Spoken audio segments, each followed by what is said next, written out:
The last four wars that the United States has engaged in: Vietnam, Afghanistan, Iraq, and now Ukraine. We have lost each and every one of those wars. The enemy in Vietnam was the Communist Party of North Vietnam. What rules in Vietnam today is the Communist Party of North Vietnam. They won. We lost in Afghanistan. The enemy was the Taliban. Who rules Afghanistan today? The Taliban. They won. We lost. I could go on, but you get the picture. And if you were not bamboozled by American mass media, you would know what everyone else in the world knows, which is that the war in Ukraine is over. The Russians won, and Ukraine and the West was defeated. He's spelling out a pattern we keep pretending not to see. Vietnam lost, Afghanistan lost, Iraq lost, and now Ukraine, same trajectory. The enemies we fought still rule the countries we invaded. That's not coincidence. That's strategy failure.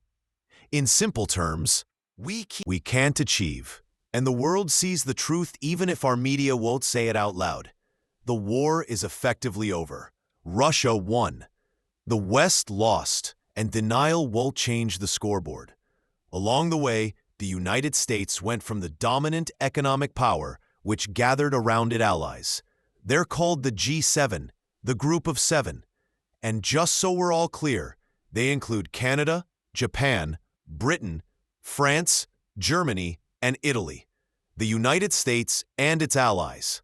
Arguably the center of the world economy for much the last 75 years, but no longer. What this really shows is the end of Western monopoly.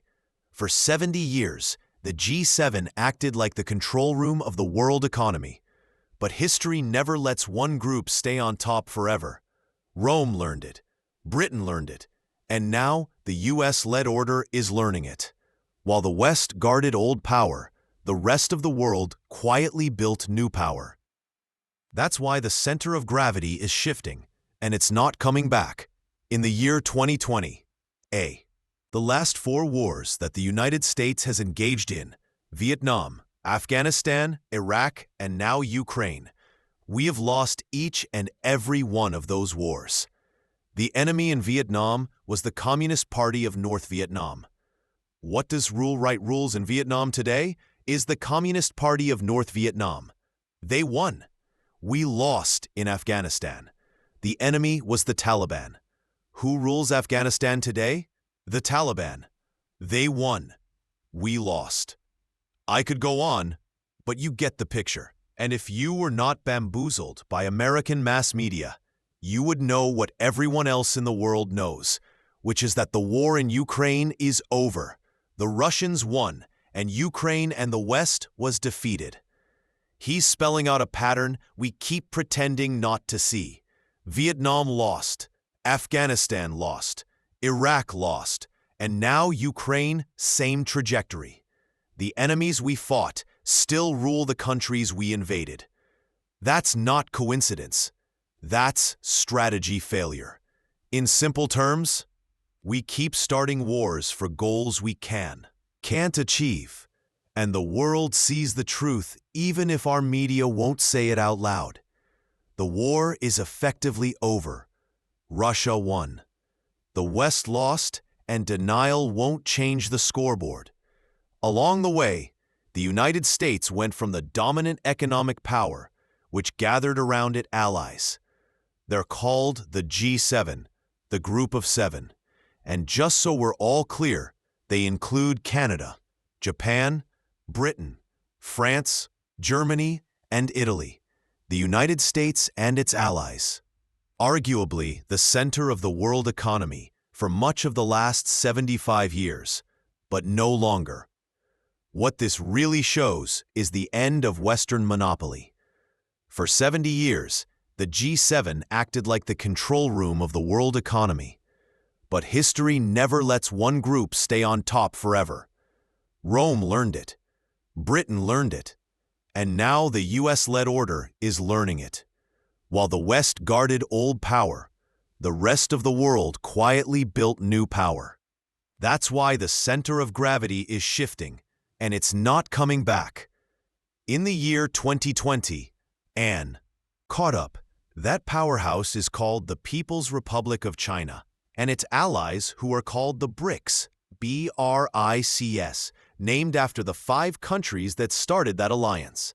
Much bigger than 5 now, but those 5, their acronym: Brazil, Russia, India, China, and South Africa.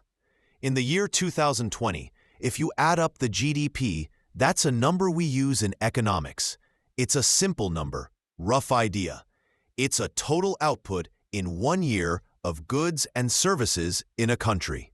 If you add in 2020, the GDP of the United States and our G7 allies, it was roughly equal to the GDP of the People's Republic of China and its BRICS allies. Since 2020, the growth of China and its allies has meant that the gap between China and its allies economically, total output of goods and services, has grown larger each year. As it is growing larger this year, and as it will grow larger again next year and into the foreseeable future. This is the moment the West didn't see coming. For years, they like a side group, not a serious competitor. But when China and its partners matched the G7's output in 2020, the game changed. Since then, the gap has only widened. Not because BRICS is anti-West, but because they're building faster, trading smarter, and focusing on growth instead of geopolitical drama. The world isn't unipolar anymore. It's becoming balanced, and the West is struggling to adjust. China and its allies have been growing faster than the United States every year for the last 25, and they have now caught up and gone further.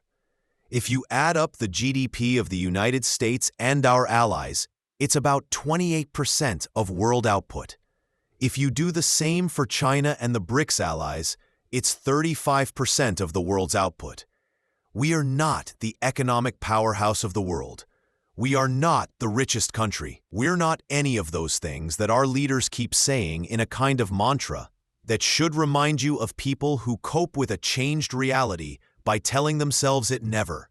The world has moved on, but our leaders haven't. China and BRICS are now the bigger economic bloc. Yet Washington keeps repeating the "we're number one" line like a comfort phrase. That's not confidence. That's denial. Change is there whether you need to deny it or not. Every country in the world right now, every company engaged in world trade right now is rethinking its strategy to take account of where the wealth now is. It's in China and the BRICS, growing faster than it is in the quote-unquote mature economies of the United States and the West. The shift is real, and pretending otherwise won't stop it. Every serious business and government already knows where the momentum is toward the BRICS markets, not the old Western ones. Growth attracts strategy, and strategy follows opportunity. If wealth is moving east, global planning will too. And that's exactly what's happening behind closed doors. No matter what politicians say in public, for the first time every one of you that's watching or listening, for the first time in your lifetime, the United States has a powerful, successful competitor. We haven't had that before. They were all laid prostrate by the Second World War, as I mentioned before. But now we have an enormously successful, rapidly growing powerhouse, China. That changes everything. This is the first real rival the U.S. has had in our lifetime. A competitor it can't dominate or ignore. And when a peer finally shows up, the old playbook stops working. That's the shift China creates. And they're gaining, and they're growing. This year, the United States will grow its GDP maybe 2% to something percent. China's growth this year, 5%. Do you understand? It's relentless. Russia didn't win the war in Ukraine all by itself. It won it because right behind it is China.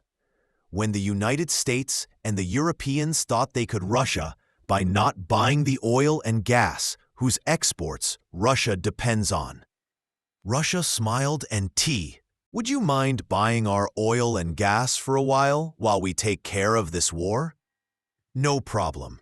Mr. Modi and Mr. Xi Jinping made that decision. As everyone should have understood, they would. The United States said, "We will sanction you." They laugh. Only Americans take these threats seriously because they don't want to face what it is I'm trying to get across here. We are in a new world, and denial is not an adequate response. This is the reality our leaders don't want to admit. The world didn't freeze when the West said sanctions. It simply rerouted. China and India became Russia's economic backup, and suddenly the entire Western strategy collapsed. You can't isolate a country when half the world refuses to play along. This is the new world he's talking about. One where U.S. pressure isn't a guarantee. It's a gamble. And denial won't change that. We are headed on a collision course. Mr. Trump, who ran, and I have no reason to doubt his sincerity, on Thiz, who ran his campaign saying, among other things, "I want to end these endless wars." You remember, he was going to end Ukraine in a day or two, and he was going to fix everything in Gaza, and he was going to this, that, and the other thing. He hasn't, none of it. Ukraine war has proceeded. He didn't solve it in a week, and he didn't solve it with a phone call. He just didn't solve it. And about endless wars, he attacked Iran. That's not ending a war. That's provoking one. He has threatened the president of Mexico to invade that country ostensibly to deal with drugs. He has threatened Canada to make it a 51st state. He has threatened Denmark to take Greenland away from it. He recently threatened Nigeria because he doesn't like the way Muslims and Christians attack Christian churches. And as you know, he has moved huge amounts of our military right off the coast of Venezuela and threatens to attack there. This is militarism gone nuts and very hard. Not to see this, which you can be sure is how the Russians and the Chinese and the rest of the world see this, as the desperate effort of someone caught in a very difficult situation to find some place where he can recoup his identity.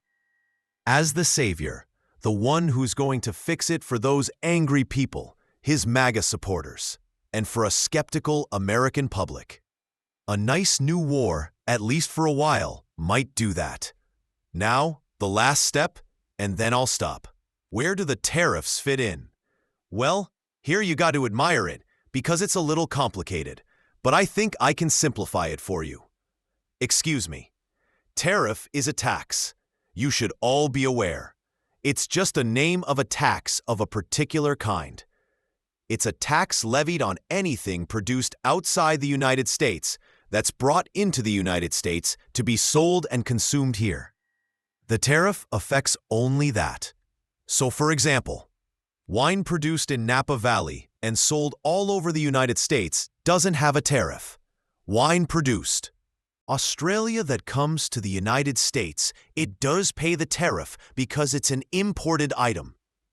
And the ostensible purpose of all of this was two things. One, he was going to make businesses come to the United States because they would want to produce it here, no tariff, rather than wherever they were, tariff. They'd escape the tariff. You know, if you don't want to go on the turnpike and pay the fee, you can go the side roads and you can get there without paying the fee. Very simple idea. So he said, I'm going to bring jobs back to America. And the number two function of tariffs, being a tax, was to help the government be less needy of borrowing because it would get a new revenue source. You might even say, wow, since the people who pay tariffs are import businesses in America, it's a tax on business. And you heard me say, on business. And you heard me say a few minutes ago, can't tax the donor class, can't tax the businesses. But remember the be importing business. This is the contradiction nobody wants to call out. He campaigned on ending endless wars, yet his actions are dragging the U.S. toward even more of them. Threats against Mexico, Canada, Nigeria, Venezuela. That's not de-escalation. That's escalation on autopilot. And when leaders start reaching for military solutions to fix political weakness at home, the world reads that as desperation, not strength. Which brings us to tariffs, the simple fix that was sold as a job strategy but is really just a tax strategy dressed up as patriotism. And like all taxes on imports, the cost never stays with the businesses. It lands on ordinary Americans, number one. And number two, he gave them a huge tax cut before he imposed the tariff, so they come out pretty good. And what the people who get a tariff do, of course, is to raise the price, which is why our inflation continues. The importing company raises the price to the retailer, so they don't get hurt. They pass it on. And Mr. Trump's advisors should have known this because tariffs are hundreds of years old. I teach courses in international trade, and a section of the course is the tariff. And we teach the students based on the experience of many countries over many years. When do tariffs work? When do they fail? Mr. Trump presented the tariff as though it were an unquestionable good thing. It isn't. It wasn't. And he counted on the American media not to teach you what they could have and what they should have. Happens a lot, folks. What did the tariff do? And this is another part of what our dilemma is. The tariff was a declaration by the United States of economic war against every other country in the world. This is an astounding thing to do. If you haven't understood that, you've not been paying attention. It says to the world, you want to do business in the United States? You got to pay a tax to get us. It's not the behavior of an empire that we once were that. Free trade, and we're going to make the world a place where anyone with a good idea can start a business and prosper. No, no, no, no. All of that's gone. You want to do business in the United States? You pay a tax. Let me give you an example that affects your life, although in a way you may not have known about. About 15 years ago, a competition began around the world. It was a competition. Who could produce the best, cheapest electric vehicle, a car or a truck that does not run on gasoline, but runs instead on electricity? You all know Elon Musk is the richest man in the world because he did it first. But he didn't win the competition. That's why the Tesla Motor Company is in the trouble it's in now. The competition was won by Chinese company. In case you never heard of it, it's called the BYD. 3 initials that, by the way, stand for English words. Build your dream. That's what it stands for. The BYD Corporation in China produces by far the best quality trucks. Are they for sale around the world? Yes. Have they been for sale around the world for some years now? Yes. In Paris, they're part of the taxi fleet. Why have you not seen them? Because in his first term, Mr. Trump hit them with a 25% tariff. Mr. Biden, not to be outdone, raised it to 100%, which is what it is now. So the car cost $30,000. You could get the best electric car for about $30,000. But that's what the money would have to go to China to pay for the car. To pick it up at the dealer here, you'd have to pay the 100% tax, the tariff on that to Uncle Sam. So you would have to pay $60,000, $30,000 for the car, $30,000 for the tariff on the car. You're not going to do that. You're going to settle for a less good car, and you'll only have to pay maybe 40 or 50 grand to Ford or GM or Tesla or any of the others. But that's very bad for the United States. You know why? Because everywhere else in the world, every competitor of the United States outside this can buy the best quality truck at the lowest price, 30 grand. Only the American has to pay much more. You know what that means? We're done. The competition is over. We can't. The very steps we take to protect us hurt us. This is the real problem with these tariffs. They don't protect America. They weaken it. The rest of the world can buy the best electric cars for $30,000, while Americans are forced to pay double for something worse. We call it strategy, but it's basically self-inflicted damage. There's been no rush of companies here. They know that Mr. Trump takes the tariff away within weeks after he puts it, or he raises it, or he lowers it. The whole world is laughing this week because Switzerland achieved the reduction of its tariff from 39% to 15%. And you know how they did it? They gave Mr. Trump a gold bar engraved with the numbers of his presidency, worth $130,000. They came here. They gave him the gifts. He dropped it to the whole world laughed because behavior has a name. It's called bribery. But our media will make it a remark here or there, sure. But it's part of the denial. We're at that level that a foreign government can spend what is nothing for it and achieving. We're for sale, folks. This is everything I've told you is not unusual for a declining empire in the end. And this is my final point. A declining empire usually flames out by going to war to try to recoup in war what is beyond being recouped. And so the war usually goes badly toward the end of the Roman Empire. They referred to all the people crowding in and taking over pieces of as savages, as wild tribes. They were none of those things. It's just that they were winning, and Rome could not understand, having been a dominant empire for some centuries, that it was over. What this really exposes is how predictable the system has become. Tariffs aren't strategy. They're leverage for whoever can flatter or pay their way in.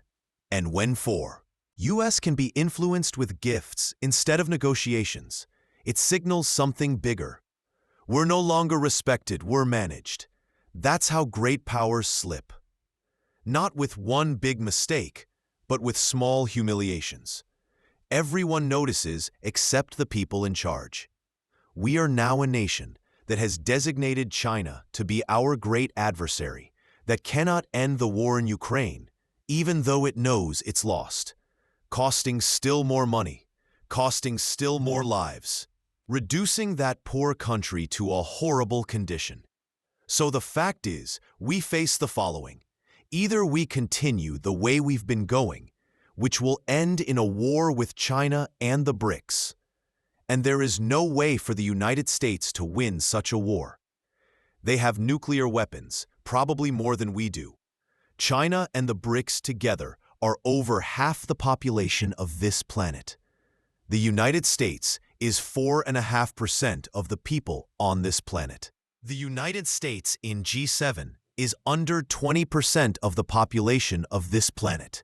It's over.